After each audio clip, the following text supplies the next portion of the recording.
আপনার পায়ে পড়ি, আজকে অন্তত আমায় ছেড়ে দিন। আমার পিরিয়ড চলছে, আমি সহ্য করতে পারবো না। পায়ে পড়ি, কয়েকদিন সময় দিন। চুপ করে যা করছি করতে দে। তোকে এক রাতের জন্য 10,000 টাকা দিয়ে কিনে নিয়েছি। এসব অজুহাত দিয়ে পার পাবি না।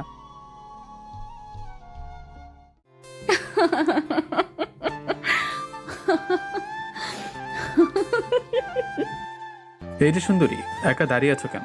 আমার জন্য নাকি? হোয়াট? বিশ্বাস করো সুন্দরী, তোমার রাঙা চোখের মায়ায় পড়ে গেছি, তোমার মায়াবী চেহারার প্রেমে পড়ে গেছি। আপনি কি পাগল? ছিলাম না সুন্দরী, এইমাত্র হলাম তোমাকে দেখার পর। রাস্তাঘাটে মেয়ে দেখলে ইফটিজিং করতে ইচ্ছে করে না? কি করবো বলো সুন্দরী, পুরনো অভ্যাস ছাড়তেই পারি না। তবে বিশ্বাস করো সুন্দরী, তোমার মতো রূপবতী আমার জীবনে যদি আগে দেখতাম, অনেক আগেই প্রেমিক হয়ে যেতাম। প্রেমিক হয়ে যেতেন? সত্যি প্রেমিক হয়ে যেতাম। তো এর আগে কতজনকে দেখে আপনার প্রেমিক হওয়ার ইচ্ছে জেগেছে বলবেন প্লিজ? বিশ্বাস করো সুন্দরী, এর আগে এমন কাউকে দেখে প্রেমিক হতে ইচ্ছা করেনি। মেয়েটি আগ্রহের সাথে কথা বলছে, পতে গেছে মনে হচ্ছে। তাই বুঝি? বিশ্বাস করো, তোমাকে দেখে আমার বুকের মধ্যে হার্টবিট বেড়ে গিয়েছে।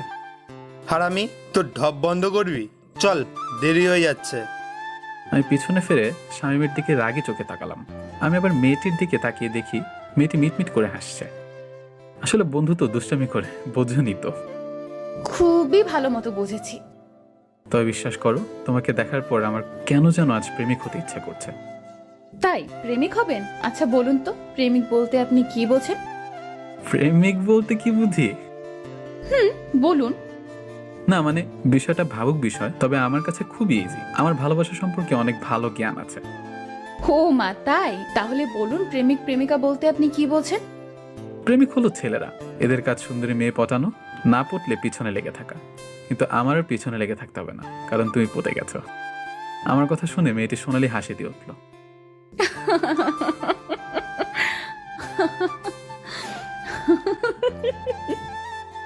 আহ, কি হলো, কি হলো? তোমার সোনালি হাসি দেখে বুকের ভেতর কেমন জানি করে উঠল। ও মা, তাই? হ্যাঁ সুন্দরী।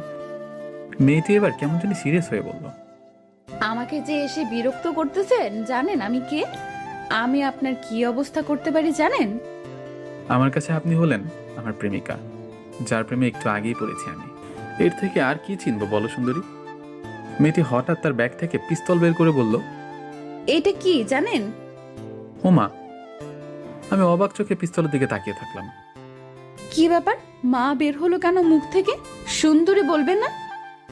আপনি আমার ধর্মের বোন, বোন আমাকে মারবেন না। সুন্দরী প্রেমিক থেকে ধর্মের বোন হয়ে গেলাম। আমার ভুল হয়ে গিয়েছে বোন, আর কখনো রাস্তাঘাটে মেয়েদের দেখলে ইফটেজিং করবো না। তার আর সুযোগ পেলে তো এখনই আপনাকে আমি ওপারে পাঠিয়ে দেব। না না প্লিজ, মারবেন না আমাকে। যদি মারেন তাহলে তাহলে কি? আমি পুলিশকে বলে দেবো আপনি আমাকে খুন করেছেন। বেঁচে থাকলে তো বলবা চান্দু। আর আমি কে জানো? না, আপনি কে? বাহ, এখন তো চেনো না, তখন কি যেন বললে? ভুল হয়ে গিয়েছে আমার, বলুন প্লিজ আপনি কে?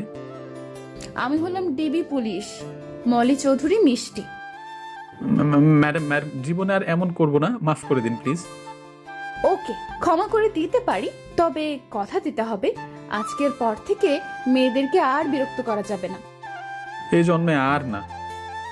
ওকে, যান এখান থেকে। আমাকে আর পাইকে সঙ্গে সঙ্গে ওখান থেকে পালালাম।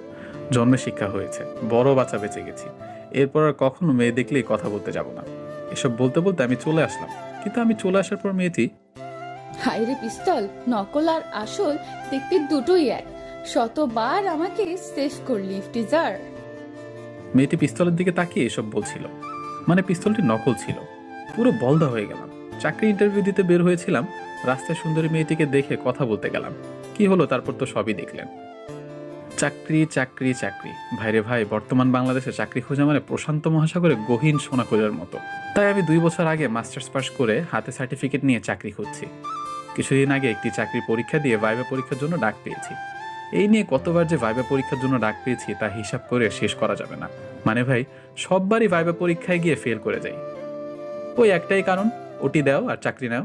পুরো কপাল, ওটি নেই, তাই আমার কপালে চাকরিও নেই। কিন্তু নিরাশার মধ্যেও কিছু আশার আলো দেখার জন্য এখনো চাতক পাখির মতো চাকরি খুঁজে যাচ্ছি। রোজকার মতো আজও ভাইবা দিবার জন্য বের হলাম রুম থেকে। চাকরি হবে না জেনেও একটু আশার আলোর জন্য যাচ্ছি। বাড়ি আমার গ্রামে, ঢাকা এসেছি চাকরি খুঁজে। থাকি মামার বাসায়, মামার টাকাতেই চলছি ঢাকা শহরে। আমি একা চাকরি খুঁজছি না, সাথে বন্ধু শামীমও আছে, দুজনই মামার বাসায় থাকি। যাই হোক, আমি আর ইয়াসিন ভাইবা দেবার জন্য অফিসে গেলাম। প্রথমে ইয়াসিন গেল, তারপর আমি গেলাম। তারা বলল আপনারা যান, আমরা জানাবো। আমাদের বোঝা হয়ে গেল তারা জানাবে আমাদের মরার পর। আমরা অফিস থেকে বের হয়ে আসলাম। বন্ধু, চাকরি তো হবে না। তা শিওর হবে না। চল সিঙ্গারা পুরি খেয়ে বাসার দিকে যাই। চল। আমার ফোনে গ্রাম থেকে ফোন আসলো, মা কল দিয়েছে। শামীম তুই যা, আমি আসছি। ওকে। শামীম যাবার পর আমি কলটা ধরলাম। হ্যালো মা। হ্যালো বাবা, কেমন আছিস তুই? মা ভালো, তোমরা কেমন আছো? বাবা ভালো। মা খাবার খাইছো? বাবা খেয়েছিস তুই? মা খাইছি। তো বাবা তোর চাকরির কি হলো? না মা, হয় নাই। বাবা তোর বাবা আর পারছে না, তুই কিছু কর বাবা। চাকরি হবে না জেনেও একটু সান্ত্বনার জন্য মাকে বললাম, বাবা দেখবে খুব শীঘ্রই আমার চাকরি হবে। কিছু একটা কর বাবা, তোকে এত দূর অনেক কষ্ট করে তোর বাবা পড়িয়েছে, কিন্তু তোর বাবা আর পেরে ওঠে না বাবা। তুমি চিন্তা করো না মা। বাবা সাবধানে থাকিস, আজ রাখছি। আচ্ছা মা। মা ফোন রাখার পর কি করব বুঝতে পারছি না, কারণ মা চায় চাকরি, কিন্তু মা তো জানে না বর্তমানে টাকা ছাড়া চাকরি হয় না। মেধার কোনো দাম নেই বর্তমান যুগে।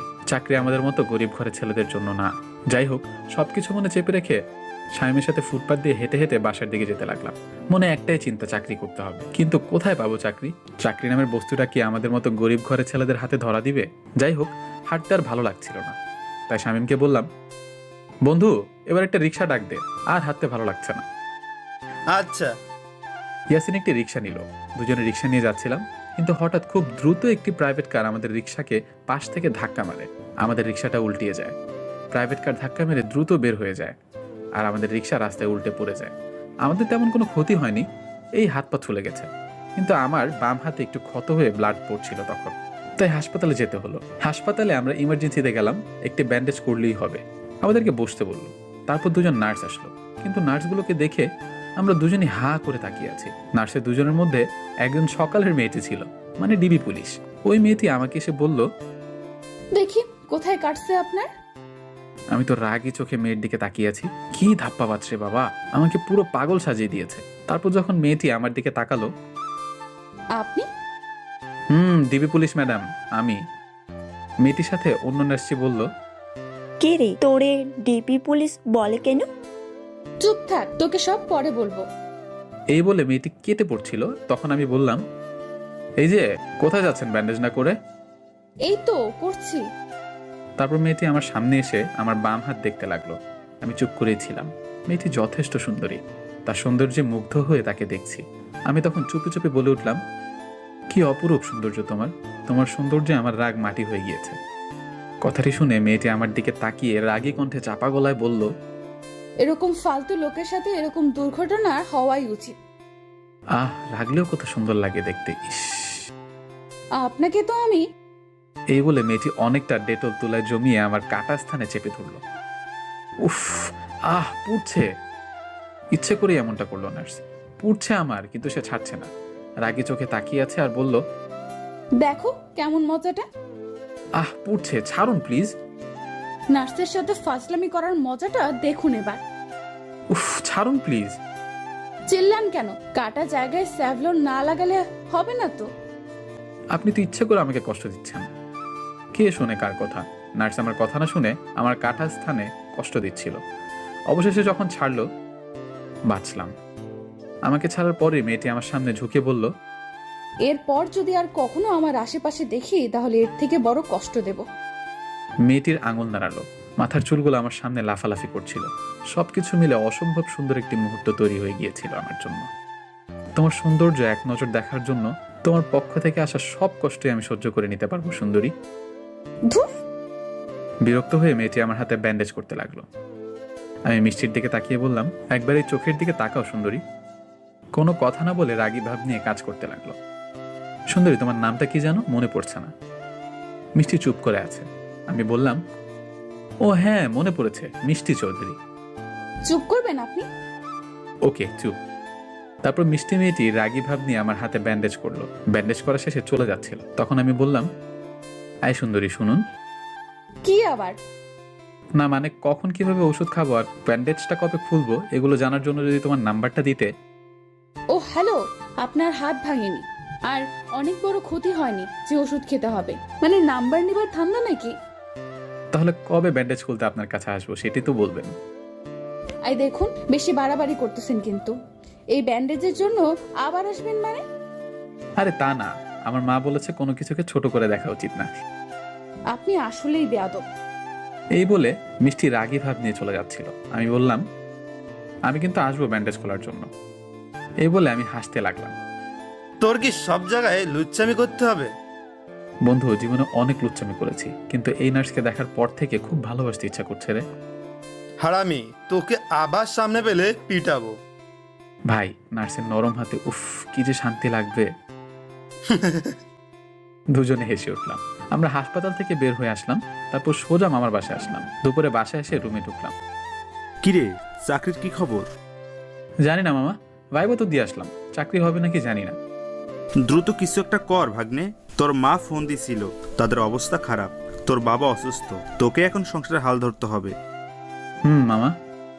মন খারাপ করিস না মামা, জানিস চাকরি এত সহজ বিষয় না, চিন্তা করিস না, কোনো না কোনো ব্যবস্থা করে দিবে। মামা। যাও, দুজনে ফ্রেশ হয়ে খাবার খেয়ে নাও। আচ্ছা মামা। তারপর দুজনে ফ্রেশ হয়ে খাবার খেয়ে একটা ঘুম দিলাম। ঘুম থেকে উঠে বিকালের টাইমে একটু ঘোরাঘুরি করলাম, কিন্তু সন্ধ্যার পর তখন দেখলাম আমাদের দিকে একটি রিক্সা আসছিল।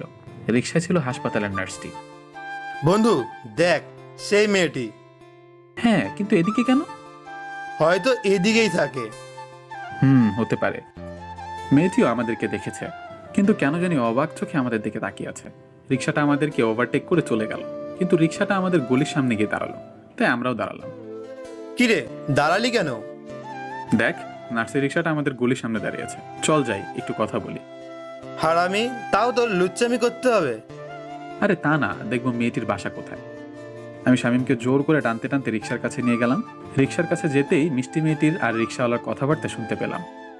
না আপা, টাকা না দিয়ে আপনি যেতে পারেন না। বোঝার চেষ্টা করুন প্লিজ, আমি ভুলে আমার পার্সটি হাসপাতালে রেখে আসছি। আপনি একটু অপেক্ষা করুন, আমি বাসা থেকে টাকা এনে দিচ্ছি। না আপা, আপনি টাকা দেন আমার। আমরা তখন ওখানে গিয়ে বললাম, কি ব্যাপার মামা, কি হয়েছে? দেখুন মামা, ভাড়া দিচ্ছে না, বলতেছি অপেক্ষা করতে, বাসা থেকে এনে দিবে। মেয়েটি আমাদের দেখে লজ্জায় মাথা নিচু করে ফেললো। হয়তো ভাড়া দিতে পারছে না বলে লজ্জা পাচ্ছে। উনি ওনার টাকা ব্যাগে ভুলে হসপিটালে রেখে এসেছে। শোনো মামা, উনি একটা মেয়ে, তাও রাত, হয়তো উনি ভুলে তার পার্সটা রেখে আসছে, তাই বলে তুমি ওনাকে যেতে দিবে না? উনি তো বলেছে বাসা থেকে এনে দিবে। সত্যি বলছি, আমি ভুলে পার্সটা রেখে আসছি। আমার বাসা এখানে, আমি এনে দিচ্ছি এখনই। আচ্ছা মামা, তোমার ভাড়া কত? 50 টাকা মামা। এই নাও টাকা। টাকা পেয়ে রিক্সা চালক চলে গেল। আপনাকে অসংখ্য ধন্যবাদ। ওয়েলকাম মিস সুন্দরী। আপনি কি করবো বলো সুন্দরী? তো ফাজিল কেন আপনি? আপনাকে দেখলে ফাজলামিটা চলে আসে। ধুর। আচ্ছা শোনেন, হেল্পের জন্য ধন্যবাদ, টাকাটা আমি আপনাকে পরে দিয়ে দেব। টাকা লাগবে না, তবে যদি আপনি প্রতিদিন 1 টাকা করে 50 দিনে 50 টাকা শোধ করেন তাহলে আমি নিব। কেন? তা হবে কেন? কারণ এভাবে টাকাটা নিলে 50 দিন আপনাকে দেখতে আর কথা বলতে পারবো। আপনি না একটা ধ্যাৎ। নার্স রেগে চলে যাচ্ছিল। এই যে ম্যাডাম, বাসার নাম্বারটা বলে যান, টাকা নিতে আসবো নি। জি না, কোনো দরকার নেই, আমি নিজ দায়িত্বে আপনাকে খুঁজে টাকাটা দিয়ে আসবো।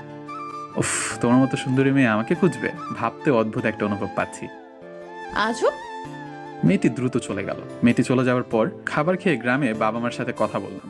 কথা বলা শেষে কি করব, ঘুম আসবে না, তাই রোজকার মতো আজকেও পার্সোনাল ডায়েরিটা হাতে নিলাম। কলম ডায়েরি নিয়ে ছাদে চলে আসলাম। প্রতিদিন ছাদে এসে আমার ডায়েরিতে কবিতা লিখি। ছন্দের তালে ভালোবাসার কবিতা লিখতে ভালো লাগে। কিন্তু ছাদে আসার পর আজ কেন যেন কবিতা লিখতে ভালো লাগছিল না। আজ মনটা কেন জানি সেই নার্সকে নিয়ে লিখতে বলছে।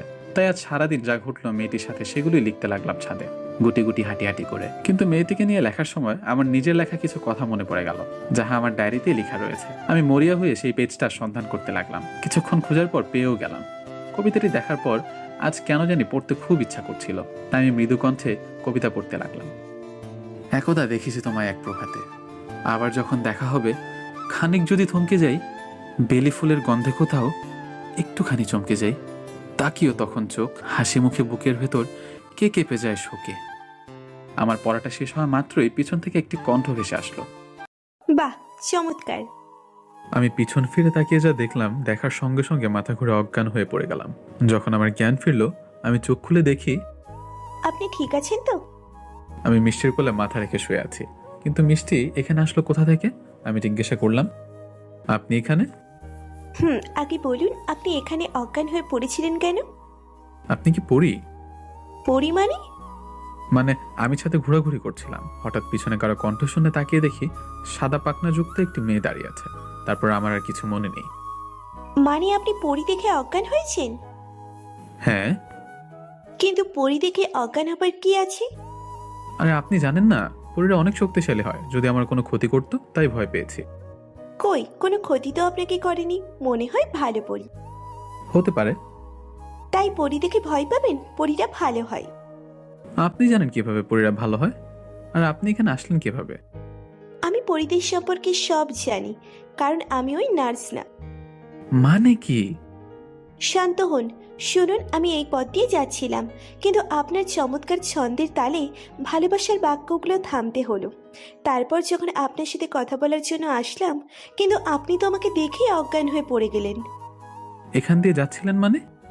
প্লিজ ভয় পাবেন না, আমি মিষ্টি না। মানে আপনি যেই নার্সকে ভালোবাসেন সেই মেয়ে আমি না। আমি হলাম ভিন গ্রহের প্রাণী, মানে আপনারা যাকে বলেন পরী। আপনি মজা করছেন? না, মজা করতেইছি না। আমি প্রথমে আমার রূপে আপনার সামনে আসলাম, কিন্তু আপনি অজ্ঞান হয়ে গেলেন। তাই আপনি যাকে নিয়ে লেখালেখি করতেছিলেন তার রূপ ধারণ করে আসলাম, যাতে আপনি ভয় না পান। মানে আপনি পড়ি? আমি ভয় ভয়ে পিছু যেতে লাগলাম। আরে আবার ভয় পাচ্ছেন কেন? আমি আপনার কোনো ক্ষতি করব না, ভয় পাবেন না প্লিজ। আমি বিশ্বাস করি না আপনি পড়ি। আচ্ছা, কি করলে বিশ্বাস করবেন? আপনি পড়ি হন, তারপর বিশ্বাস করব। আচ্ছা হচ্ছি, কিন্তু আপনি আবার অজ্ঞান হবেন না তো? না না, হব না, আপনি পড়ি হন। ওকে, হচ্ছি। মেয়েটি বলার সাথে সাথে মেয়েটি তার কপালে তার ডান হাত রাখলো, আর সঙ্গে সঙ্গে একটি আলোর বিকিরণ বয়ে গেল আমার সামনে। আলোর বিকিরণ শেষ হবার পর আমি স্পষ্ট দেখতে পেলাম আমার সামনে দুইটি ডানা নিয়ে দাঁড়িয়ে আছে একটি পরী। মেয়েটির ডানার মতোই মেয়েটির হাত পা দুধের মতো সাদা। মেয়েটির মাথায় একটি জ্বলন্ত আলো জল জল করছে। এগুলো দেখে আমার মাথা ভো ভো করে ঘুরতে লাগলো। এখন বিশ্বাস করলেন তো? এ এক অদ্ভুত চিকন কণ্ঠ, যা বারবার শুনতে ইচ্ছা করে। আমি এখন ভয় আর দাঁড়িয়ে থাকতে না পেরে আমি প্রচন্ড জোরে এক চিৎকার দিয়ে অবাক হয়ে অজ্ঞান হয়ে পড়ে গেলাম। মামা গো! আমার চিৎকার শুনে মামা, শামীম, বাড়িওয়ালা সহ সকলেই ছাদে আসতে লাগলো। আর পরীটা আমাকে আবার অজ্ঞান হয়ে দেখে সেখানে আর না থেকে সে চলে গেল। এদিকে আমার চিৎকার শুনে সকলে ছাদে এসে দেখে আমি অজ্ঞান হয়ে পড়ে আছি। কি হয়েছে তোর? মনে হয় অজ্ঞান হয়ে পড়ে গেছে, মুখে পানি ছিটাও। শামিম, পানি নিয়ে আয়। তারপর আমার মুখে পানি মারার পর আমার জ্ঞান ফেরে। কি মামা, কি হয়েছে? অজ্ঞান হয়েছিলি কিভাবে? আমি চোখটা মেলে ছাদের দরজার দিকে তাকালাম। ছাদের দরজার কাছে আমি সেই নার্সকে আবার দেখতে পেয়ে আমার চোখ বড় বড় করে ফেললাম। নার্সটিও আমার দিকে কেমন করে যেন তাকালো। আমি আমার আঙুল দরজার কাছে দাঁড়িয়ে থাকা নার্সের দিকে দিয়ে বললাম, মামা পড়ি। সকালে দরজার দিকে তাকালো। মামা, উনি মানুষ না, উনি পড়ি, মানুষ সেজে আছে। নার্স মেয়েটি এগুলো শুনে বোকার মতো হা করে তাকিয়ে আছে আমার দিকে। আরে ও তো মিষ্টি, বাড়িওয়ালার মেয়ে। বাড়িওয়ালার মেয়ে? বাড়িওয়ালার মেয়ে মিষ্টি। কই, আগে তো এই বিল্ডিংয়ে দেখিনি। আরে ও তো পড়াশোনার জন্য হোস্টেলে থাকতো, করোনার জন্য সব ছুটি বলে বাসায় আসছে কিছুদিন আগে। কিন্তু কথা হলো, তুই অজ্ঞান হলে কিভাবে? মামা, পড়ি আসছিল আমার কাছে। কি পড়ি? হ্যাঁ, আমার সাথে কথা বলতে আসছিল। আমি সব খুলে বললাম। দূর পাগল, পড়ি বলতে কিছু হয় না, তুই ভুল দেখছিস। না মামা, আমি সত্যি দেখেছি। আমার কথা শুনে মিষ্টি সহ সকলেই হাসছিল। শোনো রফিক, তোমার ভাগ্নের মাথা খারাপ হয়ে গেছে, ওকে রুমে নিয়ে যাও। বাড়িওয়ালা এই বলে হাসতে হাসতে তার মেয়েকে নিয়ে চলে গেল। তুই রুমে আয়। তারপর আমরা রুমে গেলাম। রুমে যাওয়ার পর আমি সবাইকে বিশ্বাস করাতে চেষ্টা করছিলাম, কিন্তু কেউ বিশ্বাস করছিল না। তাই আমি চুপচাপ খাবার খেয়ে শুয়ে শুয়ে ভাবতে লাগলাম, তাহলে সব আমার মনের ভুল ছিল। এইসব ভাবতে ভাবতে ঘুমিয়ে পড়লাম। সকালে ঘুম থেকে উঠে ছাদে গেলাম দাঁত ব্রাশ করতে করতে। ছাদে গিয়ে দেখি ওই নার্সটি ছাদে ফুলের গাছে পানি দিচ্ছে। মিষ্টি আমাকে দেখার পর আমার কাছে এসে বলল, গতকাল রাত্রে কি বলছিলেন? আমি মানুষ না আমি পড়ি? বিশ্বাস করুন, আমি সত্যি বলছি, আমি পরি দেখেছি। আপনার রূপ ধারণ করে আমার সাথে কথা পর্যন্ত বলেছে। সত্যি বলতে কি জানেন, আমি শুধু জানতাম আপনি শয়তান একটি ছেলে, কিন্তু আপনার মাথায় যে সমস্যা আছে আজ জানলাম। আমার কথা বিশ্বাস করুন, আমি সত্যি বলছি। আপনি একটা কাজ করুন, পাবনায় ভর্তি হন, ওখানে অনেক পড়ি আছে। এই বলে হাসতে হাসতে চলে গেল। আমি ওখানেই দাঁড়িয়ে থাকলাম, কাউকে বিশ্বাস করাতে পারছি না। রুমে এসে শামীমকে সব খুলে বললাম, কিন্তু হারামিও কিছু বিশ্বাস করছে না। যাই হোক, এসব ভাবতে ভাবতে সারাদিন কেটে গেল রুমের মধ্যে। কিন্তু বিকেলে যখন রুমে শুয়ে আছি, তখন আমার ফোনটা বেজে উঠল।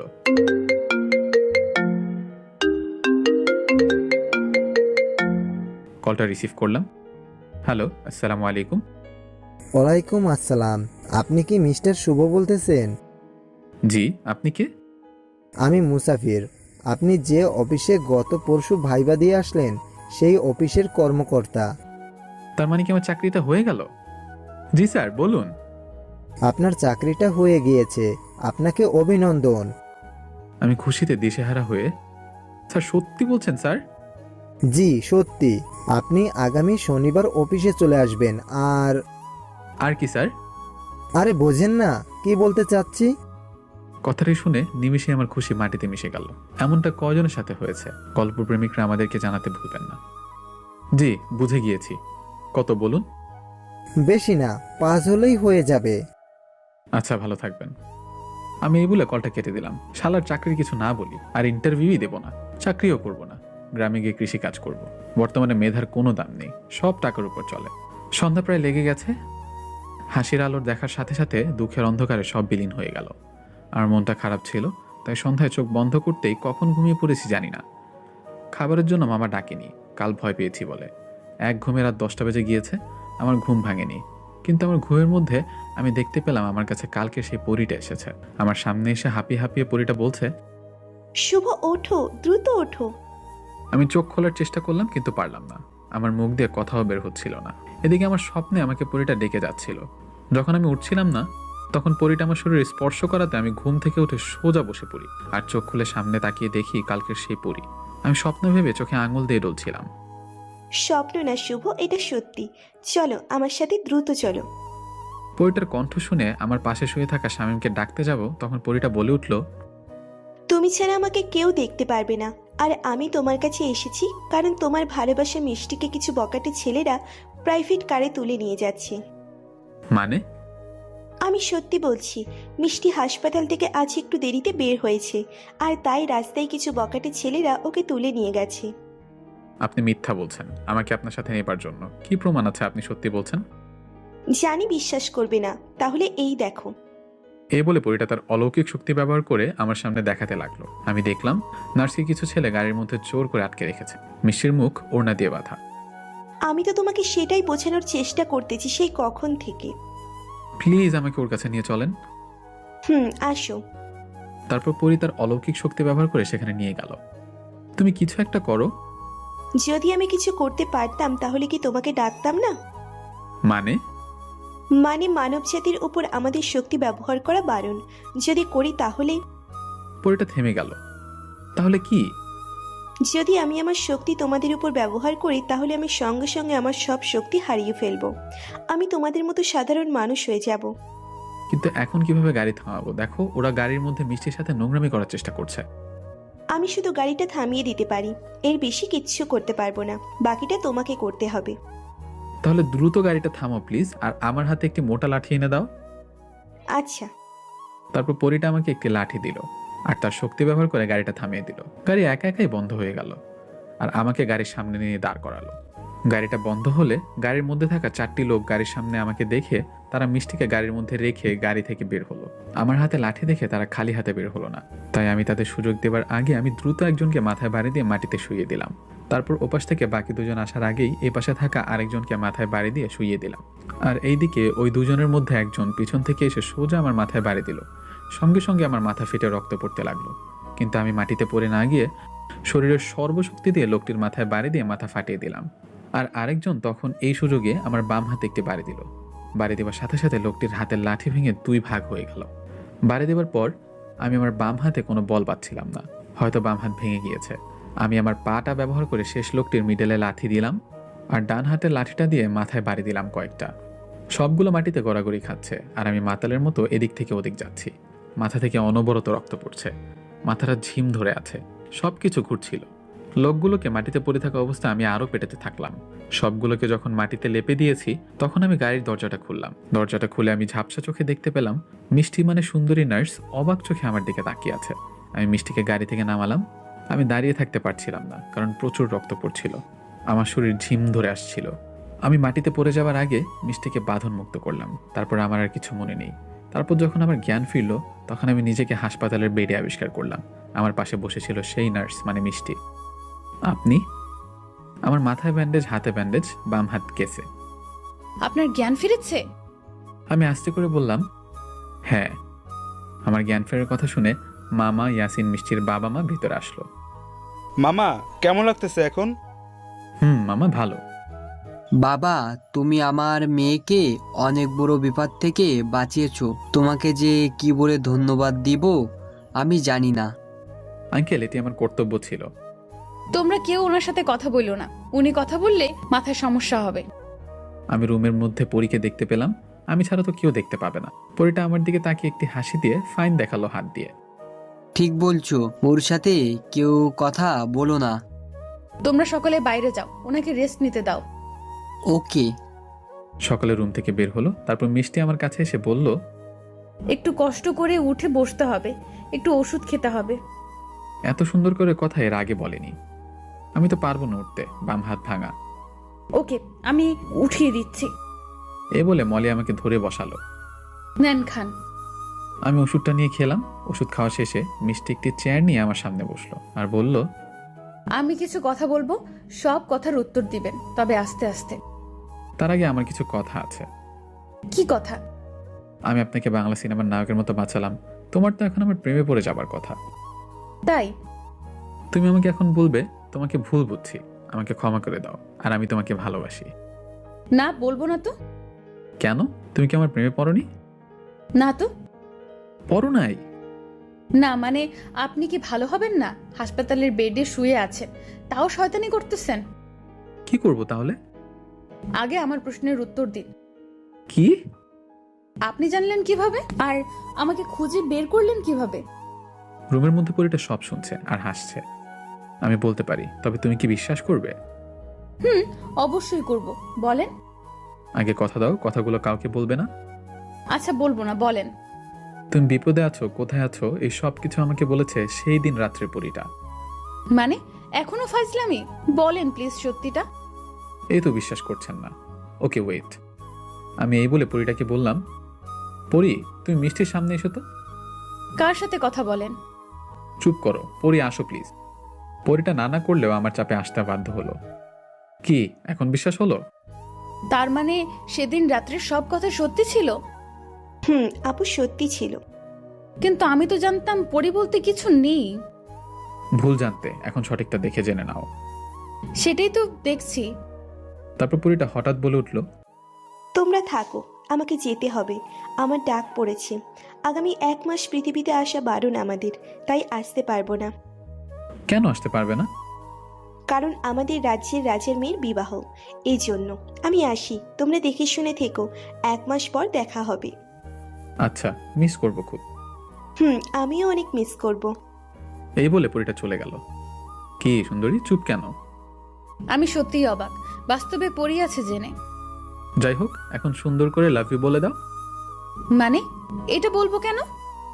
আজব, যদি আমাকে এখন ভালোবাসি না বলো তাহলে তো পুরো বাংলা সিনেমার কাহিনীকে অবমাননা করা হবে। ধ্যাৎ, বিরক্ত হয়ে মলি রুম থেকে বের হয়ে গেল। আমার আর ভালোবাসি কথাটা শোনা হবে না, গল্পেও না বাস্তবেও না। যাই হোক, আমার সুস্থ হতে 1 মাস লেগে গেল। মলি আমাকে অনেক সেবা যত্ন করে, কিন্তু ভালোবেসে করছে নাকি নার্সের কর্তব্য থেকে করছে জানি না। তবে এখন আমরা অনেক ক্লোজ হয়ে গিয়েছি। বন্ধুর মতো আচরণ করে মিষ্টি আমার সাথে, কিন্তু আমাকে ভালোবাসে কিনা এটি বলে না। যাই হোক, এভাবে একদিন আমি আর শামীম ঘুরতে বের হয়েছিলাম। তখন আমরা দেখতে পেলাম মিষ্টি একটি ছেলের হোন্ডার পিছনে বসে আছে। মিষ্টি ছেলেটির কাঁধে হাত রেখে কথা বলতে বলতে কোথায় যেন যাচ্ছে। বন্ধু, মিষ্টি মনে হলো। মিষ্টি তো। ছেলেটি কে? জানি না। চল তো দেখি। না থাক, বাদ দে। বাদ দেবো কেন? জানতে হবে না কে? যদি বয়ফ্রেন্ড হয় তাহলে তোকে এতদিনে ঘুরালো কেন? বাদ দে। তুই আয় তো। এই বলে শামীম একটি সিএনজি নিল আর সেই হোন্ডার পিছু নিলাম। প্রথমে তারা একটি পার্কে গেল, সেখানে অনেকক্ষণ গল্প করলো, বাদাম মুড়ি খেলো। তারপর তারা রেস্টুরেন্টে ঢুকলো। বন্ধু, কিছু বুঝতে পারলি? বন্ধু, আমরা অনেক সময় চোখে যা দেখি আর মনে যা ভাবি সেটা সত্য নাও হতে পারে। আমি বুঝলাম না তুই এখনো শান্ত আছিস কিভাবে? আমার তো রাগে গা জ্বালা দিচ্ছে। শোন বন্ধু, এখানে রাগার মতো কিছু নেই। তুই ভেবে দেখ, মিষ্টি কিন্তু এখন আমাকে বলেনি সে আমাকে ভালোবাসে। আমাদের মধ্যে তেমন কিছুই হয়নি। এখন যদি আমরা জানতে পারি মিষ্টির বয়ফ্রেন্ড আছে, তাহলে আমরা মিষ্টির খারাপ মেয়ে বলতে পারবো না, কারণ সে আমাকে বলেনি যে সে আমাকে ভালোবাসে। তা ঠিক, কিন্তু তোকে যে ভালোবাসতে পারবে না বা ওর বয়ফ্রেন্ড আছে এগুলো তো কিছুই বলেনি। আচ্ছা বাদ দে তো। আমার বুকের ভেতর কেমন যেন করছিল, খুব কষ্ট হচ্ছিল মিষ্টিকে অন্য ছেলের সাথে দেখে।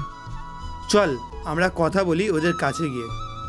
পাগল হয়েছিস তুই? চল বাসায় চল। আমি এই বলে শামীমকে নিয়ে বাসায় চলে আসলাম। বাসায় আসার পর আমি ছাদে গিয়ে দাঁড়িয়েছিলাম মন খারাপ করে। পরীকে আজ অনেক মিস করছিলাম। যদি পরীটা থাকতো ওর কাছে মনের কথাগুলো শেয়ার করতে পারতাম। এসব যখন ভাবছি তখন নিচে দেখলাম সেই ছেলেটি হোন্ডায় করে মিষ্টিকে বাসার সামনে নামিয়ে দিল। মিষ্টির হাতে ফুলের তোড়া ছিল। আমি চুপটি করে চাপা কষ্ট বুকে চেপে রেখে আকাশের দিকে তাকিয়েছিলাম। কিন্তু এদিকে মিষ্টি তাদের রুমে যাওয়ার আগে আমাদের রুমে কলিং বেল বাজালো। দরজা এসে শামীম খুলল। শামীম মিষ্টির হাতে ফুলের তোড়া দেখলো। কি খবর শামীম, কেমন আছো? ভালো। কি ব্যাপার, মন খারাপ নাকি? না, তেমন কিছু না। তো তোমার বন্ধু কোথায়? আমাকে খুঁজতে দেখে ইচ্ছা করে মিথ্যা বলল। ও তো বাসায় নেই, ও একটু বাইরে গেছে। ওহো ওহো, আচ্ছা। হ্যাঁ, ভিতরে আসুন।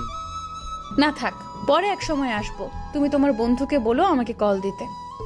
এই বলে মিষ্টি চলে গেল। মিষ্টি চলে যাওয়ার পর শামীম দরজাটা আটকে দিল। আর এদিকে আমার মনে অনেক আজেবাজে কথা ঘুরপাক খাচ্ছিল। হয়তো মিষ্টির আপন মানুষ আছে বলেই আমাকে গ্রহণ করেনি, আবার নাও হতে পারে। তবে যদি আপন মানুষ থেকে থাকতো তাহলে মিষ্টি আমাকে বলতে পারতো। আমি এসব কথা ভাবতে ভাবতে রুমে এসে ঘুমিয়ে পড়লাম। পরের দিন আমার মাথায় সেলাই কাটার জন্য মিষ্টির কাছে যাবার কথা ছিল, কিন্তু আমি সেখানে যাইনি। তাই মামার কাছে সকালে বললাম, মামা। মামা বলো। মামা, আমার এক বন্ধু ডাক্তার। গতকাল রাত্রে সেই বন্ধুর সাথে আমার বিষয় নিয়ে কথা হয়েছে। ও বলল আমার কাছে আয়, আমি সেলাই খুলে দিব। ভালো কথা, যাবি? আচ্ছা, মিষ্টি যদি ফোন করে বলে দিও। আচ্ছা, তবে একটি কথা। কি মামা? তোর মামি আর তোর বোন আসতেছে। গ্রাম থেকে? হ্যাঁ, ওদেরকে নিয়ে এখন ঢাকায় সেটেল হয়ে যাব। এ তো খুব ভালো। হ্যাঁ, আমি আসি আজ। এই বলে মামা তার কাজে চলে গেল। মামা যাবার পর, ওই তোর কোনো বন্ধু ডাক্তার? কেউ না। তাহলে মামাকে মিথ্যে বললি কেন? আমি মিষ্টির সামনে যেতে চাচ্ছি না। ও, এই ব্যাপার। হ্যাঁ। তাহলে কার কাছ থেকে সেলাই খুলবি? কেন, ঢাকায় কি ক্লিনিকের অভাব আছে নাকি? চল এখনই যাব। ওকে, চল। তারপর আমরা বের হলাম সেলাই খোলার জন্য। এদিকে মিষ্টি হাসপাতাল আমার জন্য ওয়েট করছিল। আমাকে না আসতে দেখে মিষ্টি আমাকে কল দিল।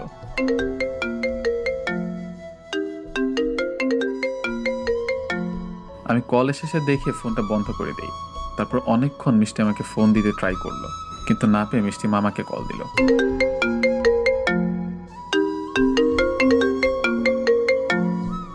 হ্যালো মামা। মিষ্টি বলো। মামা, শুভ কোথায়? এখনো আসলো না তো সেলাই খোলার জন্য? ওহো, ওর এক বন্ধু ডাক্তার, তার কাছে গিয়েছে সেলাই খোলার জন্য। ও আচ্ছা। মিষ্টির মনটা খারাপ হয়ে গেল কথাটা শুনে। আচ্ছা, একটু বিজি আছি, পরে কথা বলবো। আচ্ছা মামা। এই বলে মামা কল কেটে দিল। আর এদিকে মিষ্টির মনটা খারাপ হয়ে গেল। দেখতে দেখতে এভাবে 3 দিন কেটে গেল। এই 3 দিন মিষ্টির সাথে দেখা কথা কিছুই হয়নি। মিষ্টি যাতে আমাকে কল না দিতে পারে এর জন্য আমি আমার ওই নাম্বারটা বন্ধ করে রেখেছি। মিষ্টি এই কয়দিন আমার সাথে কথা বলার জন্য অনেক চেষ্টা করেছে, কিন্তু আমি সুযোগ দিইনি। কিন্তু আজকে মিষ্টির বাবা মা আমাদের বাসায় এসে দাওয়াত দিয়ে গিয়েছে। আজ সন্ধ্যার পর তাদের বাসায় যেতে বলেছে সবাইকে। মিষ্টিকে বিপদ থেকে বাঁচিয়েছি এর জন্য, কিন্তু আমি মামার শামীমকে পাঠিয়েছি। আমি মামাকে বলেছি আমার পেট খারাপ, তাই যাব না। তারপর মামার শামীম গেল। শামীম যেতে চাচ্ছিল না, তাও গেল। কিন্তু আজও মিষ্টি আমাকে দেখতে না পেয়ে মামাকে জিজ্ঞেস করলো, মামা শুভ কোথায়? ওর শরীর খারাপ, তাই আসেনি। বাবা আমি যাচ্ছি। এই বলে মিষ্টি আমাকে ডাকার জন্য আমাদের রুমের দিকে আসছিল। আমি জানতাম আমাকে না দেখে মিষ্টি আসতে পারে, তাই রুম আটকিয়ে ছাদে চলে এসেছি। কিন্তু মিষ্টি দরজা আটকানো দেখে মিষ্টি খুঁজতে খুঁজতে ছাদে চলে আসলো। ছাদে এসে আমাকে দেখে পিছন থেকে বলল, কি সমস্যা আপনার? কি হয়েছে? আমি পিছনে ফিরে তাকালাম। আপনি এখানে? আমি এখানে। আগে বলুন আপনি আমার সাথে এমন করতেছেন কেন? কি করলাম আমি? কি করছেন জানেন না? না তো, কি করেছি? আপনি ভালো করেই জানেন আমি কি নিয়ে কথা বলতেছি। আজব, সত্যি আমি বুঝছি না কিছু। আপনি আমাকে গত কয়েকদিন যাবত ইগনোর করতেছেন। আরে ভুল বুঝছেন, আমি ইগনোর করবো কেন? এই একদম মিথ্যা বলবেন না। আমি কল দিলে নাম্বার বন্ধ করে রেখে দেন। আমাকে আপনাদের বাসায় যাওয়া দেখলে আপনি বাসা থেকে পালান। এমন কেন করতেছেন? না না, ভুল বুঝছেন আপনি। আমি একটু বিজি ছিলাম, তাই আপনার সাথে দেখা করতে পারিনি, কথা বলতে পারিনি। তাই? সত্যি বলছি। তো কি নিয়ে এত বিজি ছিলেন আপনি? এই একটু কাজ নিয়ে বিজি ছিলাম। তো আপনি এখানে কেন? আমি এখানে কেন? ওহো, বুঝেছি, দাওয়াত দিয়েছেন যায়নি বলে। আসলে আমার শরীরটা ভালো নেই, তাই আর কি যায়নি।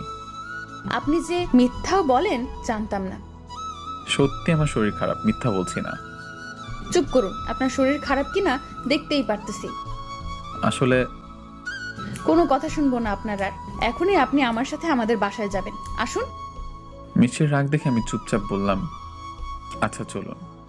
তারপর সোজা মিষ্টিদের বাসায় গেলাম। মিষ্টিদের বাসায় যাওয়ার পর তারপর আমি খাবার টেবিলে বসলাম, আর মিষ্টি আমার কাঁধের কাছে এসে দাঁড়ালো আর ইচ্ছা মতো খাবার প্লেটে দিতে লাগলো। আরে আরে করছেন কি?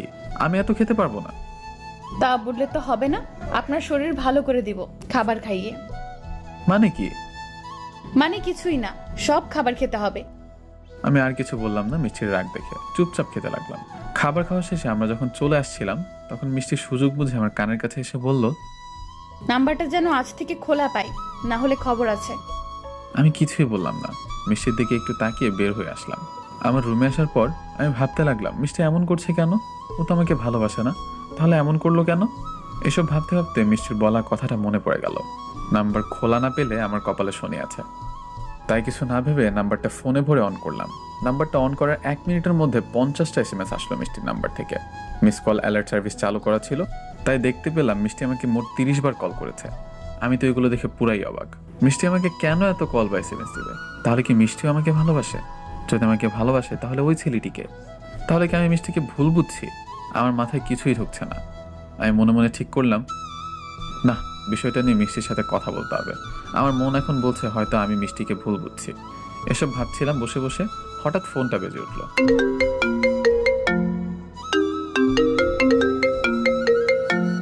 দেখলাম মিষ্টির নাম্বার থেকে কল এসেছে। আমি কলটা রিসিভ করলাম। হ্যালো, কেমন আছেন? হ্যাঁ ভালো, আপনি? ভালো। তো SMS গুলো দেখছেন? দেখলাম। ভালো, কিছু বলবেন না? ভাবলাম ওই ছেলেটাকে নিয়ে এখনই বলি, কিন্তু সামনাসামনি বলাটা ভালো হবে, তাই ভেবে বললাম না। কি বলবো? কিছুই বলার নেই? না। ওহো, তাহলে এটি বলুন, আমাকে আপনি করে বলতেছেন কেন? আগে তো বলতেন না। এমনি বলেছে, আমি এড়িয়ে চলছি সব কথা। ও আচ্ছা, তাহলে ঘুমান, আমি রাখি। তারপর যখন মিষ্টি কলটা কাটতে যাবে তখন আমি বলে উঠলাম, শুনুন। বলুন। কালকে বিকেলে দেখা করতে পারবেন? বাইরে কিছু কথা বলার ছিল। মিষ্টি অনেক আগ্রহ নিয়ে বলল, অবশ্যই। কোথায় কখন দেখা করবেন বলেন? তারপর আমি সময় ও জায়গা বলে কলটা কেটে দিলাম। কাল বিকেলে মিষ্টির সাথে দেখা করব, কিন্তু সকালে আমি ঘুম থেকে উঠে ছাদে চলে গেলাম হাঁটাহাঁটি করতে।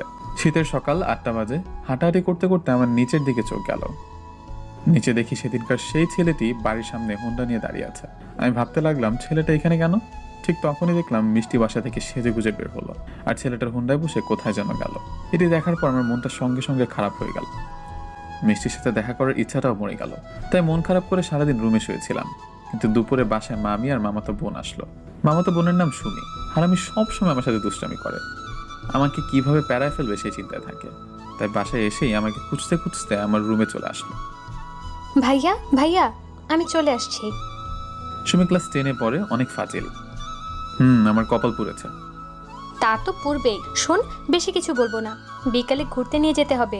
এখন ট্রাভেল করে আসছি, ক্লান্ত অনেক, এখন বিশ্রাম নিব, বিকালে ঘুরতে যাব, ঠিক আছে? অনেক ঘন পেঁচাল পারে সুমি, জেনে রাখুন। ওকে নিয়ে যাব? আমি হ্যাঁ বলে দিলাম। না বললে আমাকে কি কি বিপদে ফেলবে কে জানে। এই তো গুড বয়, আমার সোনা ভাই। এই বলে হারামিটা একটি চুন্নি মার্কে হাসি দিয়ে চলে গেল। তারপর আর কি, বিকালে সুমিকে নিয়ে বের হলাম। আর এদিকে মিষ্টি হাসপাতাল থেকে বের হয়ে আমাকে কল দিয়েই যাচ্ছে। আমি ফোন ধরছিলাম না, পাশে সুমি ছিল বলে। যখন ফোনে মিষ্টি আমাকে পেল না, তখন সে রিক্সা করে বাসার দিকে আসছিল। কিন্তু রাস্তায় মিষ্টি আমাকে আর সুমিকে রিক্সায় দেখে অবাক চোখে তাকিয়ে আছে। মামা মামা রিক্সা ঘুরান আর ওই রিক্সাটাকে ফলো করেন। মিষ্টি সঙ্গে সঙ্গে রিক্সা চালককে রিক্সা ঘুরাতে বলল। তারপর রিক্সা চালক রিক্সা ঘুরিয়ে আমার পিছু আসতে লাগলো। আর সুমিতা আমার সাথে দুষ্টুমি করছিল। এগুলো দেখে মিষ্টি রেগে আগুন হয়ে গেল। তাই বারবার কল দিচ্ছিল, আমি ধরছিলাম না। অবশেষে যখন আমরা একটি পার্কে গেলাম, পার্কে সুমি আর আমি ঘোরাঘুরি করছিলাম, তখন হঠাৎ মিষ্টি আমাদের সামনে চলে আসলো। আমি মিষ্টিকে দেখে হা করে তাকিয়ে আছি। এই আপনার বিকেলে দেখা করা? না মানে হয়েছে কি? চুপ, কোনো কথা বলবেন না। এই মেয়েটাকে? সুমি বুঝতে পারলো আমাদের মধ্যে কি সম্পর্ক। তাই সুমি আমাকে পচানোর জন্য বলল, সোনা, মেয়েটা কে গো? সুমি হঠাৎ আমার বাম হাত জড়িয়ে ধরে ঢং করে কথাটি বলল। এটি দেখে মিষ্টি আরো রেগে গেল। আমি কে? ওই আপনি বলবেন মেয়েটিকে? আমি কিছু বলার আগেই সুমি বলে উঠল, সোনা, বলে দাও তো, আমি তোমার গার্লফ্রেন্ড। আমি তো আজ শেষ। হোয়াট? গার্লফ্রেন্ড মানে? হ্যাঁ, আমি ওর গার্লফ্রেন্ড। কি গো, তুমি চুপ কেন? কিছু বলো। কি বলবে? বলার মতো কিছু আছে নাকি? যাই হোক, আপনার যে গার্লফ্রেন্ড আছে আমি জানতাম না। আমিও জানতাম না। কি জানতেন না? কিছু না। ভালো থাকবেন, জীবনে দুজনে হাসি খুশি থাকবেন, এই দোয়াই করি। বাই। মিষ্টি কথাগুলো বলে চলে যাচ্ছিল। তখন সুমি পিছন থেকে মিষ্টিকে ডাকতে যাবে, তখন আমি সুমিকে আটকালাম। কি ভাইয়া, আটকাচ্ছ কেন? চলে যাচ্ছে তো। যেতে দে। যেতে দেবো মানে? মেয়েটি যে তোমাকে ভুল বুঝছে, ভুলটা ভাঙাতে হবে না? না, আমি চাই ও আমাকে ভুল বুঝে দূরে চলে যাক। কেন চাও? কারণ ওর বয়ফ্রেন্ড আছে। কি বলো, ওই মেয়ের বয়ফ্রেন্ড আছে? হ্যাঁ আছে। ওর সাথে কোনো কিছু হওয়ার আগে বিষয়টা দেখে ফেলেছি, এতে সবার জন্য ভালো হয়েছে। না ভাইয়া, মেয়েটিকে দেখে মনে হচ্ছে না মেয়েটির বয়ফ্রেন্ড আছে। তুই ছোট মানুষ, তুই কিছু বুঝবি না, চল বাসায় চল। এই বলে সুমিকে নিয়ে বাসায় চলে আসলাম। আসার পথে সুমি বারবার বলছিল মেয়েটি আমাকে সত্যি অনেক ভালোবাসে। আমি ওর কথা শুনে হাসছিলাম শুধু। এইদিকে মিষ্টি মন খারাপ করে সোজা বাসায় চলে আসলো। আমার গার্লফ্রেন্ডটা ছেড়ে শোনার পর মিষ্টি রুমে গিয়ে কান্না করতে লাগলো। আর এদিকে আমরা বাসায় এসে রাত্রে খাবার খেয়ে রুমে শুয়ে পড়লাম। আমার মন একদম মানছিল না, তাই ডায়েরিটা নিয়ে হাঁটতে হাঁটতে ছাদে চলে গেলাম। কিন্তু ছাদে গিয়ে দেখি মিষ্টি আর সুমি সামনাসামনি। এদিকে আমাকে আবার ছাদে দেখে মিষ্টি অবাক হয়ে আমাকে বলল, ও এই ব্যাপার তো মিস্টার শুভ, এটি তো হোটেল না যে অনৈতিক কর্মকাণ্ড করবেন আপনার গার্লফ্রেন্ডকে নিয়ে এসে। আমি বুঝতে পারলাম মিষ্টি আমাকে কি মিন করে কথাগুলো বলল। কি যাতা বলছেন? যাতা না, ঠিকই বলছি। ছি, আপনি এত খারাপ। আরে আপু, তুমি আমাকে ভুল বুঝতেছো। কিসের ভুল? তোর লজ্জা করতেছে না বিয়ের আগে এসব করতে? তুমি এখনই আমাদের বাসা থেকে বের হয়ে যাবা, না হলে আমি বাবাকে ডাকতে বাধ্য হব। কি আজব। আরে আপু, উত্তেজিত হবেন না। আপনি যেমন ভাবতেছেন তেমন কিছুই না। ও আমার বয়ফ্রেন্ড না, আমার ভাইয়া। মানে? আমি ভাইয়ার মামাতো ছোট বোন সুমি। মানে তুমি আমার মামার মেয়ে? হ্যাঁ, ঠিক ধরেছেন। আমরা গ্রামে থাকি, ঢাকাতে আজকেই আসছি। তাহলে তখন কেন বললে ওর গার্লফ্রেন্ড? আপু, তখন তো আমি আপনার সাথে মজা করছি। আমি বুঝতে পারছিলাম আপনাদের দুজনের মধ্যে কিছু চলছে। মজা করার শেষে তো কিছুই বললে না। আরে আমি তো আপনাকে ডেকে সব বলতে চেয়েছিলাম, কিন্তু ভাইয়াই তো নিষেধ করেছিল, বলল বলিস না কিছু। ও আচ্ছা, ভাইয়া বারণ করেছে? আমার কপালে এখন শনি আছে, আমি ওখানে দাঁড়িয়ে ওদের সব কথা বাড়তে শুনছিলাম। হ্যাঁ আপু, ভাইয়া নিষেধ করেছে। আচ্ছা সুমি, তোমার ভাইয়ার সাথে কিছু কথা আছে, তুমি কি আমাদের একটু সময় দিবে? অবশ্যই ভাইয়া, তুমি এবার সামলাও। সুমি এই বলে চলে যায়। মিষ্টি সোজা আমার কলার চেপে ধরলো। আমাকে কষ্ট দিতে অনেক ভালো লাগে না? কি করছেন? কলার ছাড়ুন প্লিজ। তোমাকে এত সহজে ছাড়তেছি না। আগে বল, তুই আমাকে কষ্ট দিলি কেন? আমাকে এড়িয়ে চলিস কেন? তো কি করব? আপনি তো আমাকে ভালোবাসেন না, আর আমাকে কি আপনি কষ্ট দেননি? কথাটা বলাতে মিষ্টি আমার কলার ছেড়ে দিল। তুমি কি বোঝো না আমি তোমাকে ভালোবাসি নাকি বাসি না? নাকি বোঝো না বোঝার ভান করে থাকো? বুঝে নিতাম যদি বোঝার ইচ্ছাটা মরে না যেত। বোঝার ইচ্ছেটা মরে গেল কেন? কেন তুমি জানো না? বুঝতে পারছো না কি করেছো তুমি? আমি সত্যিই জানি না আমি কি করেছি। বলো আমি কি করেছি। বলতে খারাপ লাগলেও বলছি, আমি সেদিন তোমাকে ওই ছেলেটার সাথে রেস্টুরেন্টে পার্কে হোন্ডায় ঘুরতে দেখেছি, আর ঘোরা শেষে ফুল হাতে করে যে বাসায় আসলে সেটিও দেখেছি। ওয়েট, তুমি হৃদয়ের কথা বলতেছো নাকি? জানি না ছেলেটার নাম কি, তবে সব আমি নিজের চোখে দেখেছি, আর আজও দেখলাম। সকালে সেই ছেলেটির সাথেই বাড়ির সামনে থেকে হোন্ডায় করে কোথায় যেন গেলে। আরে ধুর, ও তো আমার খালাতো ভাই হৃদয়। সেদিন ওর সাথে সব জায়গায় গিয়েছিলাম, কারণ ও আমাকে ট্রিট দিল। ট্রিট দিবার কারণ হলো ওকে একটি মেয়ের সাথে রিলেশন করিয়ে দিতে হবে। আর দিন শেষে আমি ফুলগুলো কিনে এনেছিলাম তোমাকে দেব বলে, হৃদয় আমাকে দেয়নি। আর যদি আজকের কথা বলো, আজ ওই মেয়েটির সাথে হৃদয়ের সম্পর্কটা ফাইনাল করে দিলাম। আমি মিষ্টির কথা শুনে হা করে তাকিয়েছি মিষ্টির দিকে। কি হলো, ভুল ভাঙছে নাকি এখনো সন্দেহ আছে? সত্যি তোমার ভাইয়া? আরে বাবা হ্যাঁ। ছি, আমি তোমাকে কত ভুল বুঝলাম। হইছে, এখন আর ছি ছি করতে হবে না। নাও এখন আমাকে প্রপোজ করো। কি প্রপোজ? প্রপোজ করতে বসছি, হা করতেছো কেন? এখনই করব? হ্যাঁ এখনই করবা। হ্যাঁ করছি। হ্যাঁ করো। তারপর আমি মিষ্টির সামনে হাঁটু গেড়ে বসে বললাম, হবে কি তুমি আমার সকালবেলার সূর্যের রশ্মি? হবে কি তুমি আমার শীতের রাতের কাঁথা? হবে কি তুমি আমার 11 সন্তানের মা? আই লাভ ইউ, তোমাকে ভালোবাসি আমি। কুত্তা, এটা কোন ধরনের প্রপোজ? পছন্দ হলে 1 চাপুন, না হলে 2 চাপুন। এক চাপলাম, ভালোবাসি তাই। এই বলে মিষ্টি আমাকে জড়িয়ে ধরলো, আর এইভাবে সম্পর্ক হলো আমাদের। তারপর আমরা অনেকক্ষণ ছাদে গল্প করার পর যার যার রুমে গেলাম। ঘুমটা ভালোই হলো আজ, কিন্তু সকালে আমি আমার বুকে কোনো কিছুর চাপ অনুভব করছিলাম। আমি চোখটা খুলে দেখি আমার বুকটা ফুলে আছে কম্বলের ভিতর। আমি কম্বলটা উঁচু করে দেখি, ও মা গো! আমি কম্বলের নিচে মেয়ের মাথা দেখে লাফ দিয়ে উঠলাম। এখন চুপ, আমি মিষ্টি। তুমি এখানে কিভাবে? তোমার প্রপোজের কথা মতো তোমার শীতের কাঁথা হতে আসলাম। এ বলে মিষ্টি আমাকে শক্ত করে জড়িয়ে ধরলো। ও মা, তাই? তাহলে চলো প্রপোজ অনুসরণ করে 11 বাচ্চার মা হওয়ার মিশন শুরু করি। যা ফাজিল। কেন, চলো মিশন শুরু করি। না, এই মিশন শুরু হবে বিবাহের পর, বুঝছো? ওকে, তাই হবে। শোনা, এখন বলো তো, কেন তুমি সকাল সকাল লুকিয়ে আমার রুমে আসলে? যদি কেউ দেখে ফেলে তো কি হবে বুঝতে পারছো? কিছুই হবে না, কেউ দেখে ফেলুক, আমি চাচ্ছি। কারণ দেখলে আমাদের দুজনকে বিয়ে দিয়ে দিবে। এই মেয়েরা তো বুদ্ধি কেন! পাগলি একটা। এই শোনো। হ্যাঁ বলো। তুমি সুন্দর করে প্রপোজ করতে পারো, কিন্তু আমার সময়। ও এই ব্যাপার। তো আমার প্রিয়, তোমার কি প্রপোজ পছন্দ হয়নি? জানি না আমি। আচ্ছা, আমি এখন আবার প্রপোজ করছি। তুমি চোখ বন্ধ করে আমার বুকে শুয়ে থাকো। আচ্ছা। এই বলে মিষ্টি চোখ বন্ধ করে চুপটি করে আমার বুকে মাথা রেখে শুয়ে থাকলো। আর তখন আমি আবার প্রপোজ করলাম। ভালোবাসা কাকে বলে সেটির সঠিক সংজ্ঞা আমার জানা নেই। শুধু এটা জানি, তোমাকে একটি পলক দেখার জন্য আমার বুকের ভেতরটা হাহাকার করে। তোমাকে দেখলেই, তোমার সাথে কথা বললেই মুহূর্তের মাঝেই কেন জানে আমার হার্টবিটটা বেড়ে যায়। সারাটি ক্ষণ মাথায় শুধু তোমার ভাবনায় ঘুরপাক খায়। আর সবচেয়ে বড় ব্যাপার এটা যে, তোমার কথা ভাবতে খুব ভালো লাগে। তোমার কথা ভাবলেই মনের মাঝে অসম্ভব রকম এক ভালো লাগা কাজ করে। আমি জানি না এগুলো কেন হয়, আর এগুলোকেই ভালোবাসা বলে কিনা। যদি এগুলোকেই ভালোবাসা বলা হয়ে থাকে, তাহলে বলতে চাই, হ্যাঁ আমি তোমাকে ভালোবাসি, আমার নিজের থেকেও বেশি ভালোবাসি। আমি জানি না এই কথাটি তোমার হৃদয় স্পর্শ করবে কিনা, কিন্তু এটা জেনে রাখো, এই কথাটি আমার হৃদয় স্পর্শ করেই বের হয়েছে। আমি তোমাকে ভালোবাসি মিষ্টি। আমিও তোমাকে নিজের থেকে বেশি ভালোবাসি। কি প্রপোজ মনের মতো হয়েছে? কিছুটা। তোমার মনের মতো জীবনেও হবে না। আচ্ছা শোনো, একটু পর বাসা থেকে বের হবে। সারা দিন আজ ঘুরবো আর বাইরের খাবার খাবো। কেন? তোমার হাসপাতাল? আমার পাগলের সাথে সময় কাটাবো বলে ছুটি নিয়েছি। তাই? আচ্ছা, আমি রেডি হয়ে বের হচ্ছি। আমি এখন আসি। এই বলে মিষ্টি বুক থেকে উঠে চলে যাচ্ছিল, তখন আমি ওর হাত ধরে টান দিয়ে আবার বুকে আনলাম। আরে আরে কই যাও, পাপ্পি না দিলে তোমার ঠোঁট মাইন্ড করবে। এই না, একদম আমার ঠোঁট মাইন্ড করবে না। চুপ করো, আমাকে আমার কাজ করতে দাও। এই বলে আমি মিষ্টিকে থামিয়ে আমাদের 4টি পাপড়ি এক করে দিলাম। কিছুক্ষণ পর মিষ্টি নিজেকে আমার হাত থেকে ছাড়িয়ে থাক ফাজিল। আমি হাসতে হাসতে শুয়ে পড়লাম আর মনে মনে বললাম দিনটা আজ অনেক সুন্দর যাবে।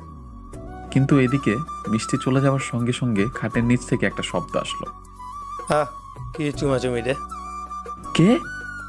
আমি লাফ দিয়ে খাট থেকে নামলাম। শালা বিয়ের আগে এইসব কি শুরু করেছিস? আমার কথা একটু তো ভাব।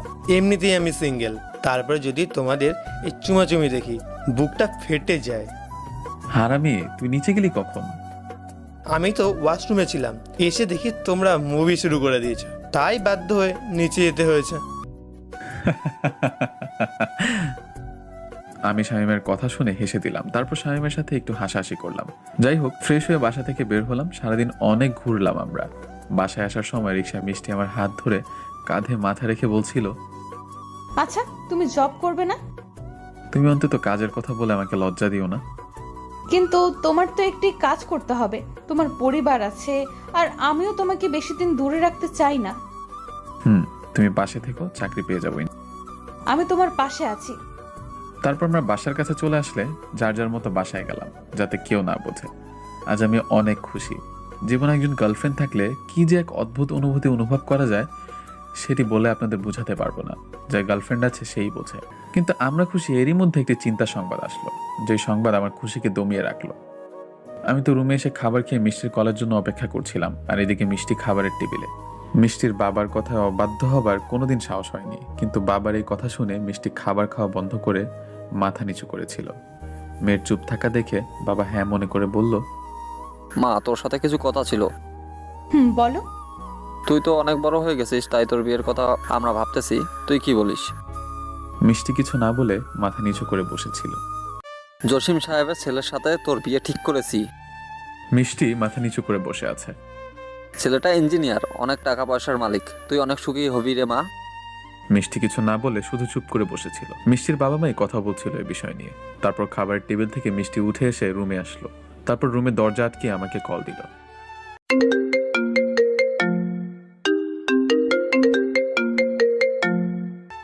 হ্যালো পাগলি, বলো। আমি অপাশ থেকে শুধু মিষ্টির কান্নার শব্দ পেলাম। এই, তোমার কি হয়েছে? আমার সাথে কেন এমনটা হয় বলতে পারো তুমি? প্লিজ কান্না করো না, বলো কি হয়েছে। আমার বিয়ে ঠিক করেছে বাসা থেকে। হোয়াট? কি বলছো তুমি? আমার মাথায় আকাশ ভেঙে পড়লো। আমি সত্যি বলছি, বাবা হঠাৎ করেই আজ বললো আমাকে। এখন কি হবে মিষ্টি? আমি কি তোমার পরিবারের সাথে আমাদের বিষয় নিয়ে কথা বলবো? সেটি করে লাভ হবে না, বাবা ওদেরকে কথা দিয়ে দিয়েছে, আর বাবা একবার কথা দিলে তারপর আর কারো কথা শুনে না। তাহলে এখন কি করবে? আমি তো তোমাকে ছাড়া থাকতে পারবো না। আমি আম্মুর সাথে কথা বলবো তোমাকে নিয়ে। আমি আসবো? না, তুমি এখন ঘুমাও, কাল সকালে কথা বলবো আম্মুর সাথে। ঘুম আসবে না সোনা। আমি রাখছি। এই বলে মিষ্টি কলটা কেটে দিল আর শুয়ে কান্না করতে লাগলো। এদিকে আমার চোখে ঘুম নেই। মিষ্টির কথা ভাবতে ভাবতে রাতটা কেটে গেল। সকালে মিষ্টি বিছানা থেকে উঠে ওর আম্মুর কাছে রান্নাঘরে চলে গেল। আম্মু। কি রে, আজ এত সকাল সকাল ঘুম থেকে উঠলে কেন? আম্মু, তোমার সাথে আমার কিছু কথা আছে। কি কথা? মিষ্টি চুপ থাক। কি রে বল, কি বলবি? আম্মু, আমি এই বিয়েটা করতে পারবো না। কি বলতেছিস? হ্যাঁ আম্মু, আমি এই বিয়েটা করতে পারবো না। কিন্তু তুই কি বলতেছিস? তুই জানিস তোর বাবা কথা দিয়ে দিয়েছে। কিন্তু মা, আমি এই বিয়েটা করতে পারবো না। আচ্ছা, তুই কান্না করিস না, আমি তোর বাবার সাথে কথা বলতেছি। কিন্তু তুই এটা বল, কেন বিয়েটা করতে পারবি না? আমি একজনকে খুব ভালোবাসি। ভালোবাসিছিলে কিভাবে তুই? তুই জানিস না আমাদের গোষ্ঠীতে এইসব প্রেম ভালোবাসার কোনো মূল্য নেই।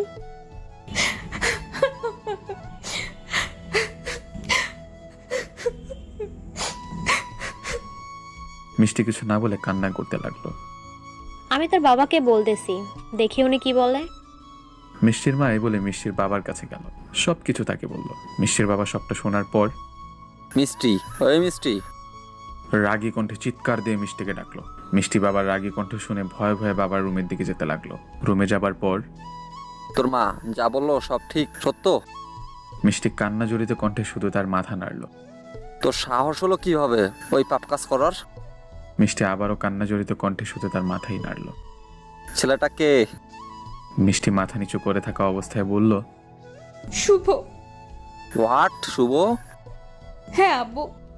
কি দেখে ভালোবাসলি বেকার ছেলে? আর ছেলেটাকে ভালো ভেবেছিলাম, কিন্তু তলে তলে এত দূর। ওদের তো আমি এই বাড়ি থেকে বের করে দেব, তোর সাথে বিয়ে দেওয়া তো দূরের কথা। মিষ্টি তখন বুঝতে পারলো বাবা রেগে গিয়ে আমাদেরকে বাসা থেকে বের করে দিবে, তাই কথা ঘুরিয়ে ফেললো। বাবা, আমি শুভকে ভালোবাসি। ও আমাকে ভালোবাসে কিনা জানি না, আমি ওকে কিছুই বলিনি। মিষ্টির কথা শুনে মিষ্টির বাবার রাগ কিছুটা কমলো। ও আচ্ছা, তাহলে শুনে রাখো, ছেলেটাকে ভালোবাসো এটা বলো নাই, আর বলার দরকার নেই। আমি যার সাথে বিয়ে ঠিক করেছি তাকে বিয়ে করবা, এটাই আমার শেষ কথা। মিষ্টি জানে তার বাবা মানবে না আমাকে, তাই সে কান্না করতে করতে সেখান থেকে বের হয়ে গেল।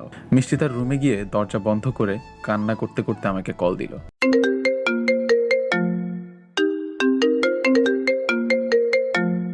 মিষ্টির কান্নার শব্দ পেলাম। শোনা, কান্না করছো কেন? কি হয়েছে? বাবা রাজি হয়নি, তুমি বেকার বলে বাবা রাজি হলো না। আমি এখন কি করব বলো? চলো আমরা পালিয়ে বিয়ে করি। না, আমি পরিবারের মতের বিরুদ্ধে যেতে পারবো না। আমাদের ভালোবাসা সার্থক হলো না। মিষ্টি, মিষ্টি, কি বলছো এগুলো? আমি বাঁচবো না তোমাকে ছাড়া। প্লিজ আমাকে একা করে দিও না। পাগলামি করো না, আমাকে খারাপ ভেবে ভুলে যেও শোনা। দেখবে আমার থেকে ভালো মেয়ে তোমার জীবনে আসবে। আমার তোমাকেই লাগবে, প্লিজ আমার সাথে থাকো। খুব যত্ন করে রাখবো তোমায়। আমার শেষ একটা রিকোয়েস্ট, তুমি আমাদের ভালোবাসার কথা নিয়ে প্লিজ বাবার কাছে এসো না। প্লিজ যেও না আমাকে একা রেখে। আমি তোমাকে অনেক ভালোবাসি, বাঁচবো না আমি তোমাকে ছাড়া। আমি রাখছি, আমাকে ক্ষমা করে দিও। ভালো থেকো। পৃথিবীতে এরকম হাজারো ভালোবাসা হেরে যায়। চাকরি, বাস্তবতা, পরিবারের দোহাইয়ের কাছে। আমি আবার কল দিলাম। এইবার ওপাশ থেকে বলে উঠলো, আপনার কাঙ্ক্ষিত নাম্বারে সংযোগ দেওয়া সম্ভব হচ্ছে না। আমি বারবার কল দিচ্ছিলাম, কিন্তু বারবার একই কথা আসছিল। আমি ফেসবুক, ইমো, মেসেঞ্জারে ট্রাই করতে গেলাম, কিন্তু এক এক করে সেখানেও আমাকে ব্লক করে দিল মিষ্টি। আমি একদম ভেঙে পড়ে ফ্লোরে বসে পড়লাম আর অঝরে কান্না করতে লাগলাম। কেন করলে এমনটা মিষ্টি? তুমি তো ভালো করেই জানতে আমি তোমাকে ছাড়া বাঁচবো না। কেন এইভাবে আজ আমাকে একা রেখে চলে গেলে? আমি তোমাকে ছাড়া থাকতে পারবো না। আমি তোমার বাবার কাছে যাব, ওনার পা ধরে তোমাকে ভিক্ষা চাইব। আমি মনে মনে এসব ভাবতে ভাবতে কখন ঘুমিয়ে পড়েছি জানি না। সকালে ঘুম থেকে উঠে কান্না করতে করতে রুম থেকে বের হয়ে গেলাম। কান্না করতে করতে মিষ্টিদের বাসার সামনে গিয়ে বেল বাজালাম। দরজাটা খুলে দিল একটা ইয়াং ছেলে এসে। ছেলেটাকে দেখে আমি যেমন অবাক হলাম, ঠিক ততটাই অবাক হলো ছেলেটি। আমি রুমে প্রবেশ করে দেখি মিষ্টি মাথায় কাপড় দিয়ে সোফায় একটি ছেলের পাশে বসে আছে। এটি দেখে অবাক চোখে আমি তাকিয়ে রইলাম। রুমের মধ্যে আরো অনেকেই ছিল, জানি না কারা এরা। আমার এত কিছু বোঝার সময় ছিল না। আমি সঙ্গে সঙ্গে মিষ্টির বাবার কাছে গিয়ে ওনার পা জড়িয়ে ধরলাম আর বলতে লাগলাম, প্লিজ আঙ্কেল, আমাদের ভালোবাসাকে ভেঙে দিবেন না। আমি মিষ্টিকে অনেক ভালোবাসি, দয়া করে মিষ্টিকে আমার হাতে তুলে দিন। আমার কথা শুনে রুমের মধ্যে থাকা সকলে উঠে দাঁড়ালো। আসলে রুমের মধ্যে অন্যরা ছিল, ছেলে পক্ষের লোকজন। ছেলেটাও ছিল যে মিষ্টির সাথে বসেছিল। আপনারা কি ভাবছেন নাটকের মতো ছেলে পক্ষ এগুলো শুনে বিয়েটা ভেঙে দিবে আর মিষ্টিকে আমার সাথে বিয়ে দিবে? এমন কিছুই না। কারণ মিষ্টির বিয়ে যার সাথে ঠিক হয়েছে ছেলেটি ছাত্রলীগের বড় নেতা। দেখুন কি হয়। আরে ভুল বুঝবেন না, ছেলেটাকে আমরা কেউ চিনি না। আঙ্কেল এগুলো কি বলছেন? আমি আর মিষ্টি দুজনকে অনেক ভালোবাসি। এই কে তুমি? পা ছাড়ো আমার। আপনারা বিশ্বাস করুন, আমি আর মিষ্টি দুজনকে অনেক ভালোবাসি। আচ্ছা, আমার মেয়ের মুখ থেকেই শুনুন।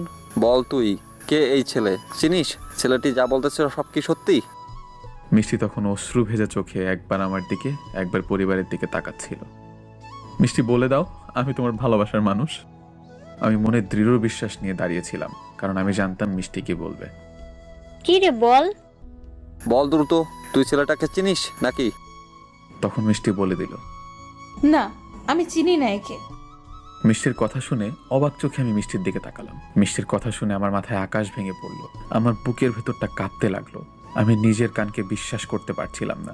আমার চোখ দিয়ে না চাইতে পানি ঝরতে লাগলো। শুনলেন তো আপনারা, আমরা আসলে ছেলেটাকে চিনি না।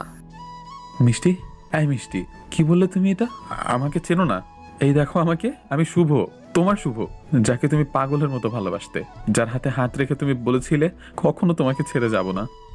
আমি বলতে বলতে হাঁটু গেড়ে ফ্লোরে বসে পড়লাম। তখন মিষ্টির হবু হাজবেন্ড আমার কলার ধরে উঠিয়ে বলল, আঙ্কেল, এরা সমাজের বসবাসকারী খারাপ মানুষ, যারা অন্যের ভালো দেখতে পারে না, তাই বিয়ে ভাঙতে চলে এসেছে। হ্যাঁ বাবা, তুমি ঠিক বলেছো। এই প্রিয়তমা, তুমি বলে দাও না এদেরকে আমি খারাপ না, আমি তোমার পাগল। মিষ্টি তোকে কি বললো রে? তোকে তো আমরা বলবো, ওকে নিয়ে চল। তারা এসে আমাকে অপরাধীর মতো ধরে রাখলো। আঙ্কেল, আপনি চিন্তা করবেন না, এই ছেলে কখনো আমার আর মিষ্টির বিয়ে আটকাতে পারবে না। আর আমি কালকে বিবাহ করতে চাই মিষ্টিকে। আচ্ছা বাবা, তাই হবে। ওকে, ছেলেটাকে আমরা পুলিশের হাতে তুলে দিবানি। আজ আসে। ছেলেটি এই বলে আমাকে টানতে টানতে রুম থেকে বের করে নিয়ে যাচ্ছিল। তখন আমি মিষ্টির দিকে তাকিয়ে বলতে লাগলাম, প্রিয়তমা, আমি তোমাকে তো অনেক ভালোবেসেছিলাম, তাহলে কেন এভাবে বেইমানি করতে পারলে আমার সাথে? তোমাকে ভালোবাসবো, বেসে যাব। ছেলেগুলো আমাকে টানতে টানতে গাড়িতে উঠালো। আমাকে এভাবে নিতে দেখে মামা মামি শামীম ছুটে আসলো। এইভাবে ওকে কোথায় নিয়ে যাচ্ছেন? পুলিশের কাছে, সেখান থেকে নিয়ে আসেন। ওই চল। তারপর তারা আমাকে গাড়ি করে নিয়ে চলে আসলো, কিন্তু কিছু দূর আসার পর তারা আমার চোখে কালো কাপড় বেঁধে দিল। আমাকে কোথায় যেন নিয়ে আসলো, খুবই নিশ্চুপ জায়গা। তবে আমি বুঝতে পারলাম এটি পুলিশ স্টেশন না। তারা আমাকে গাড়ি থেকে নামিয়ে কোথায় যেন নিয়ে একটি চেয়ারে বেঁধে রাখলো আর বলল, তোর জীবনে এটাই শেষ দিন, থাক এখানে এভাবে, রাতে দেখা হবে। ভারী কণ্ঠে কেউ কথাগুলো বলে আমার মুখে কাপড় বেঁধে দিল, যাতে আমি শব্দ করতে না পারি। আমি মনে মনে হাসতে হাসতে বললাম, তোমরা আমাকে কি মারবে বলো? আমি তো মরেই গিয়েছি, ভেঙে চুরমার হয়ে গিয়েছে আমার জীবন, বেঁচে থাকার ইচ্ছাটাও মরে গিয়েছে ওই কথাটি শুনে। আমি চিনি না। আমি বসে বসে কান্নার সাগরে ভেসে গেলাম। কান্না করতে করতে আমার পুরো শরীরটা ভেসে গিয়েছে। প্রচন্ড পানির পিপাসা লেগেছে আমার। আমি বোবার মতো মুখে কাপড় বাঁধা অবস্থায় আওয়াজ করতে লাগলাম, একটু পানি পাবার আশায়, কিন্তু শব্দে কারো কানে গেল না। আমি সেখানে পানি থেকে ওঠা টাঙায় থাকা মাছের মতো ছটফট করতে লাগলাম। আর এইদিকে মামা মামি শামীম অ্যাডভোকেটের সাথে পুলিশের কাছে গেল আমাকে আনার জন্য, কিন্তু সেখানে আমাকে পেল না। দুঃখিত, এই নামের আর এই চেহারার কোনো ছেলে আমাদের এখানে আসে না। কি বলছেন? তাহলে ছেলেগুলো আমার ভাগ্নেকে কোথায় নিয়ে গেল? ছেলেগুলো কারা? চিনি না। তাহলে কেমনে কি? কিন্তু এই ছেলে আমাদের এখানে আসে নাই। তাহলে হয়তো অপহরণকারী অপহরণ করেছে। আপনি প্লিজ কোনো পদক্ষেপ নিন। ওকে, তবে বলুন কোথা থেকে তুলে নিয়েছে? আমাদের বাসার সামনে থেকে। আচ্ছা, আপনারা যান, আমরা খোঁজ লাগাচ্ছি। ছেলেটার ছবি রেখে যান। তারপর মামা মামি শামীম বের হয়ে আসলো, কিন্তু মামা পুলিশের ওপর বিশ্বাস না রেখে আমাকে খুঁজতে বের হলো। আর এদিকে মিষ্টি তার রুমে গিয়ে দরজা বন্ধ করে বিছানায় শুয়ে অঝরে কান্না করছে, কারণ সে তার পরিবারের সম্মান রক্ষা করার জন্য আজ তার ভালোবাসাকে অবিশ্বাস করেছে। কিন্তু মিষ্টি চিন্তাও করতে পারছে না কি হবে আমার সাথে। মামা মামি শামীম আমাকে পাগলের মতো খুঁজতে লাগলো।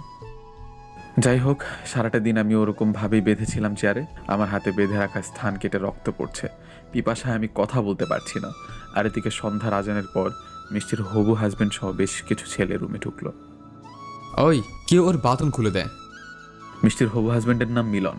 মিলনের কথা মতো একটি ছেলে এসে আমার মুখের বাঁধন খুলে দিল। আমি সঙ্গে সঙ্গে বলে উঠলাম, পানি পানি, কেউ আমাকে পানি দেন প্লিজ।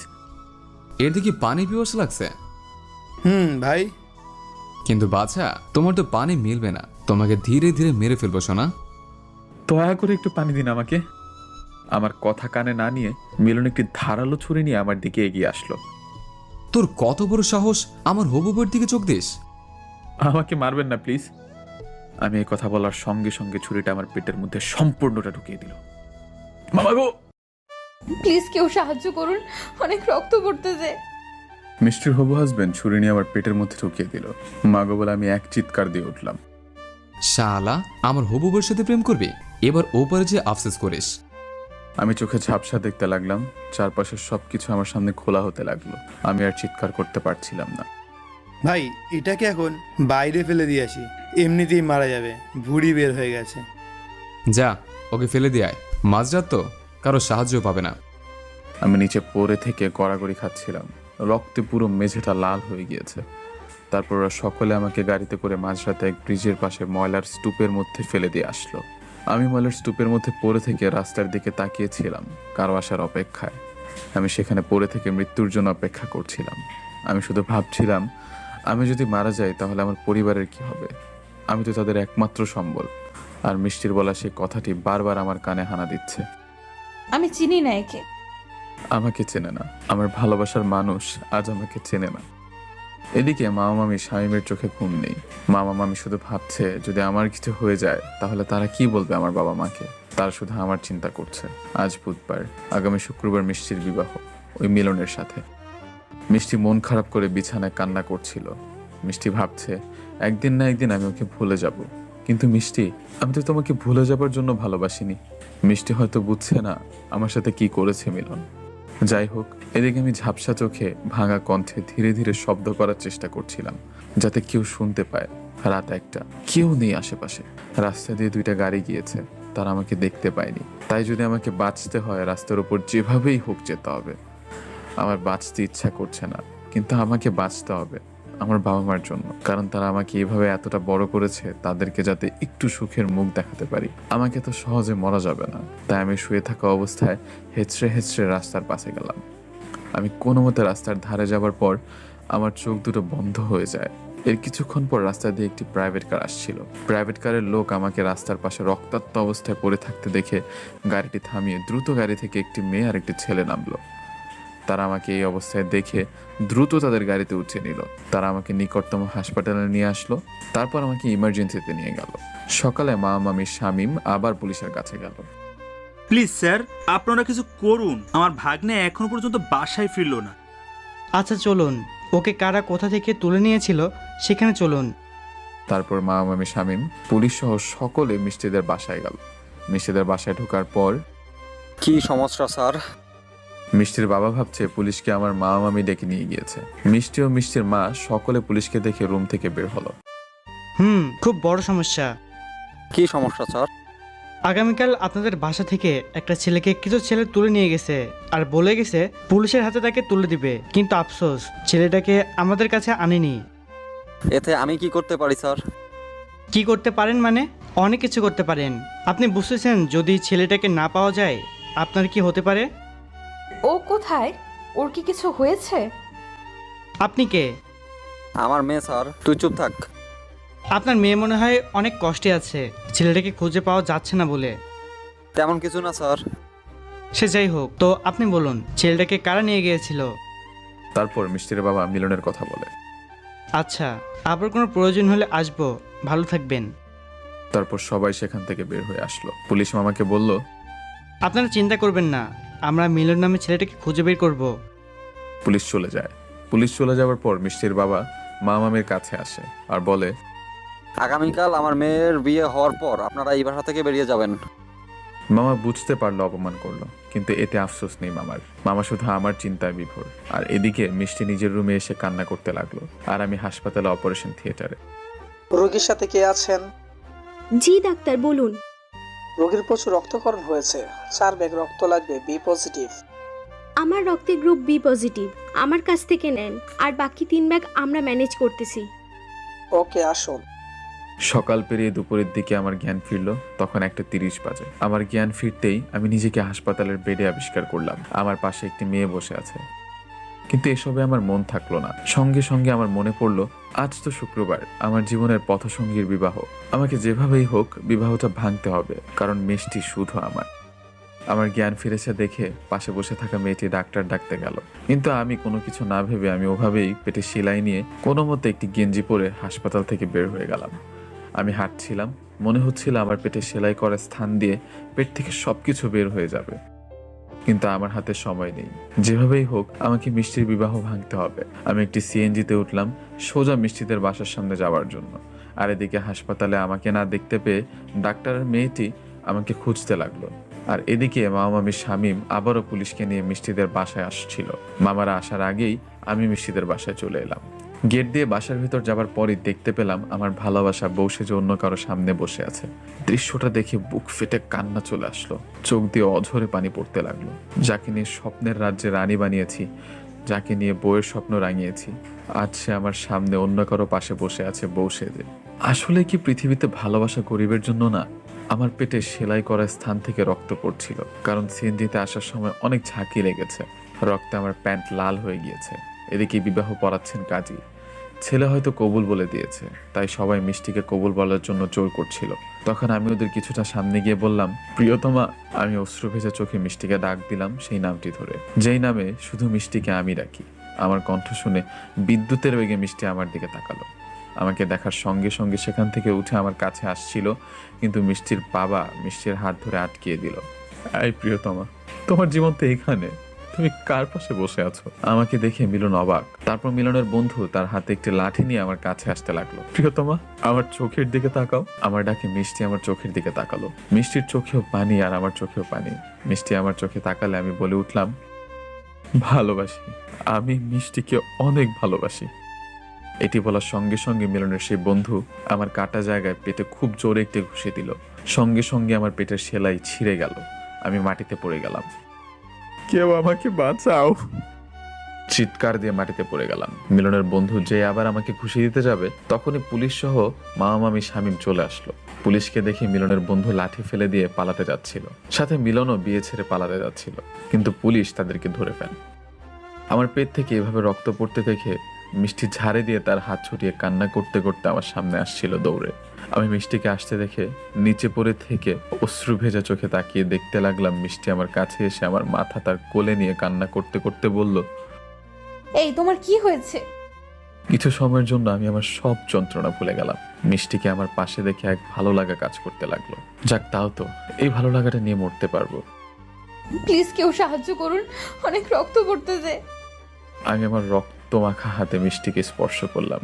আমি মিষ্টির চোখের দিকে তাকিয়ে আছি আর বললাম, মিষ্টি, আমি শুভ। চিনতে পেরেছো? তোমার ভালোবাসা, যার ভালোবাসা পাবার জন্য কত পাগলামি করেছো, আমি তোমার শুভ। চিনতে পেরেছো প্রিয়তমা? মিষ্টি কিছু না বলে কান্না করতে করতে আমার মাথা জড়িয়ে ধরে বলল, আমাকে ক্ষমা করে দাও, আমি অনেক বড় ভুল করে ফেলেছি। হাই প্রিয়তমা, কান্না করো না প্লিজ। তুমি কান্না করলে আমি মরেও শান্তি পাবো না। তুমি আমাকে চিনেছো, এখন আমি শান্তিতে মরতে পারবো। প্লিজ এসব বলো না, আপনারা কেউ প্লিজ সাহায্য করুন। আমার দিকে তাকাও, আমার সময় নেই। সবকিছু ঝাপসা হয়ে আসছে প্রিয়তমা। একসাথে করে বাঁচতে চেয়েছিলাম, কিন্তু সেটা আর হলো না। তুমি প্লিজ থামো। আমাকে বলতে দাও সোনা, আমার একটি শেষ ইচ্ছা আছে। রেখো প্লিজ। আমি ছাড়া আবার বাবা মাকে দেখার মতো কেউ নেই, তাদেরকে একটু দেখো প্লিজ। আর এখন তোমার কপালটা আমার কাছে আনবে একটু। মিষ্টি কান্না করতে করতে তার কপাল আমার মুখের সামনে এনে বলল, তোমার কিছু হবে না আমি থাকতে। আমি মিষ্টির কপালে চুমু এঁকে বললাম, ভালোবাসি, অনেক ভালোবাসি তোমাকে মিষ্টি। তারপর চিরদিনের জন্য আমার শ্বাস প্রশ্বাস বন্ধ হয়ে গেল। আমি নড়ছি না দেখে মিষ্টি বলল, শুভ, শুভ, এই শুভ, এই শোনা, কি হলো তোমার? এই তোমার প্রিয়তমা তোমাকে ডাকতেছে, এই ওঠো না, এই শুভ। মিষ্টি আমাকে জড়িয়ে ধরে কান্না করতে লাগলো। হাজার ডাকলেও তোমার শুভ আর উঠবে না মিষ্টি, আর বলতে পারবে না ভালোবাসি।